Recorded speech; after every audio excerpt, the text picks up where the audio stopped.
ایک قدیم سلطنت کے شاندار محل میں دو پرنسس رہتی تھیں، پرنسس اقرا اور پرنسس وریشا۔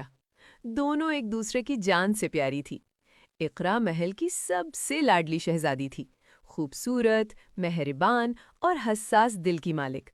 وریشا اس کی بہترین دوست تھی، وہی ہنسی، وہی شیطانی، وہی خواب۔ دونوں بچپن سے ایک ساتھ پلتی بڑھتی آئیں، محل کے باغوں میں دوڑتیں، راتوں کو چھت پر بیٹھ کر چاند سے باتیں کرتیں اور ایک دوسرے کو میری پرنسس کہہ کر پکارتی۔ اقرا کہتی، وریشا تم میرے بغیر کبھی نہیں رہ سکتی۔ وریشا مسکراتی، اور تم میرے بغیر اداس ہو جاؤ گی میری جان۔ مگر ایک دن جدائی کا وقت آ گیا۔ وریشا کے والد کو سلطنت کے دور دراز علاقے میں اہم ذمہ داری ملی اور پورا خاندان منتقل ہو گیا۔ جدائی کے دن دونوں رو رو کر تھک گئیں۔ اقرا نے وریشا کے گلے لگ کر وعدہ لیا، ہر عید پر مجھے یاد کرنا۔ وریشا نے آنسوؤں میں کہا، وعدہ، میں تمہارے پاس واپس آؤں گی۔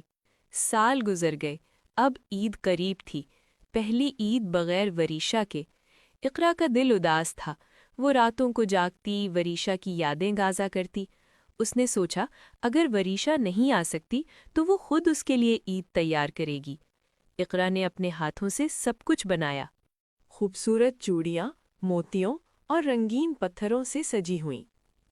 ایک ہلکا، ہوا جیسا نرم میکسی لباس گلاب کے رنگ میں رنگا ہوا، قدرتی میک اپ، گلاب کی پنکھڑیوں سے لپ گلاس، چندن اور ہلدی سے چمکدار کریم، پھولوں کی خوشبو والا پاؤڈر۔ پھر اس نے ایک خوبصورت لکڑی کا گفٹ باکس تیار کیا، اندر ریشمی کپڑے میں سب کچھ سجایا اور اوپر لکھا، میری وریشا کے لیے، میری عید تیری یاد میں۔ لیلۃ القدر کی مقدس رات کو جب آسمان سے برکتیں برستی تھیں، اقرا نے یہ باکس خفیہ طور پر ایک معتبر قاصد کے ذریعے بھیج دیا، مگر خود کے لیے کچھ نہیں کیا، نہ نیا لباس، نہ مہندی، نہ چوڑیاں، بس کمرے میں بیٹھی رہیں، دل بھاری، آنکھیں نم۔ محل کے ملازمین نے دیکھا کہ پرنسس عید کی خوشی میں بھی اداس ہے۔ انہوں نے سلطان اور سلطانہ کو بتایا۔ دونوں والدین پریشان ہو گئے۔ سلطانہ نے کہا، ہماری بیٹی کا دل ٹوٹ رہا ہے، ہمیں کچھ کرنا ہوگا۔ پھر آیا عید کا دن۔ اقرا صبح اٹھی، فجر کی نماز ادا کی، مگر دل اداس تھا۔ وہ کمرے میں بیٹھی رہی، باہر نکلنے کا جی نہیں کر رہا تھا۔ اچانک دروازہ کھلا۔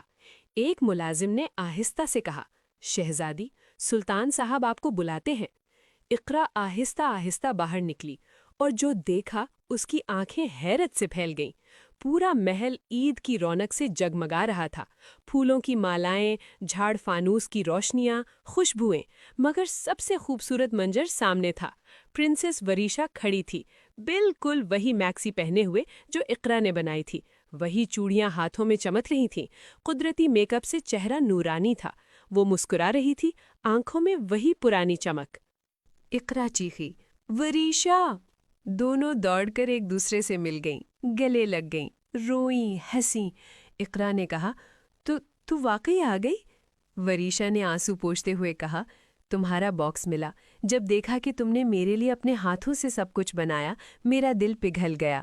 میرے والدین نے کہا، عید اکیلی نہیں منائی جاتی، تو ہم واپس آ گئے اور اب یہاں رہیں گے۔ سلطان اور سلطانہ آگے آئے۔ سلطان نے مسکرا کر کہا، ہم نے تمہاری اداسی دیکھی بیٹی، وریشا کو تمہارے لیے بلایا، اب یہ تمہاری بہن ہمارے محل میں رہے گی۔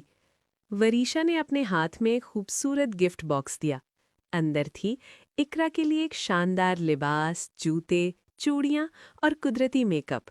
وریشا بولی، یہ سب میں نے اپنے ہاتھوں سے تیار کیا تھا، تم نے میرے لیے بنایا، میں نے تمہارے لیے، اب ہم دونوں ایک جیسے تیار ہوں گی۔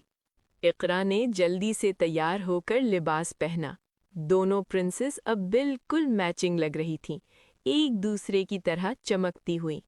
پھر عید کی خوشی شروع ہوئی۔ دونوں نے مل کر محل کے بچوں کو عیدی دی، چھوٹوں کو گود میں اٹھایا، بڑوں سے عیدی مانگی، ہنستے کھیلتی رہیں۔ محل عید مبارک کی آوازوں سے گونج اٹھا۔ اس عید نے ثابت کر دیا کہ سچی دوستی فاصلوں سے نہیں ٹوٹتی، وہ تو دل سے دل تک جڑی رہتی ہے۔ عید مبارک۔